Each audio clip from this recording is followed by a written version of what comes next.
নমস্কাৰ বন্ধুসকল। আজি মই ৰুমত বনাবলৈ গৈ আছোঁ আলু আৰু বিলাহীৰ ৰেচিপি এখন। গতিকে আপোনালোকে চাব কেনেদৰে বনাওঁ। এয়া দেখিলে মই কাটি ল'লোঁ পিঁয়াজ, বিলাহী, জলকীয়া।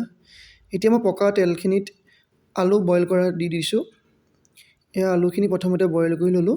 তাৰপাছত মই হালধি দি পিনি অলপ লৰাই অলপ টাইমৰ কাৰণে মই আলুখিনি সিজাই ল'ম। এনেধৰণে আপোনালোকে বনাব, খাবলৈ খুব টেষ্টি হ'ব। শেষলৈকে ভিডিঅ'টো আপোনালোকক মই দেখাই থাকিম, চাব। এতিয়া অলপ ঢাকনাখন মাৰি দিছোঁ। তাৰপাছত এয়া মোৰ মছলাখিনি মই সাজু কৰি ল'লোঁ, লগতে মোৰ আদা, নহৰু। এতিয়া মই তেলত বিলাহী আৰু পিঁয়াজখিনি দি অলপ লৰাই দিছোঁ। তাৰপাছত মই ইয়াত লাহেকৈ অলপ মছলা দি দিছোঁ।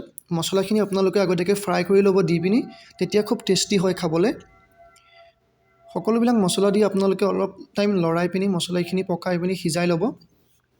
তেতিয়া মছলাখিনি যদি আগতীয়াকৈ দি সিজাই নলয়, তেতিয়া পাছত মছলাখিনি কেঁচা হৈ থাকিলে খাবলৈ টেষ্টি নহয়।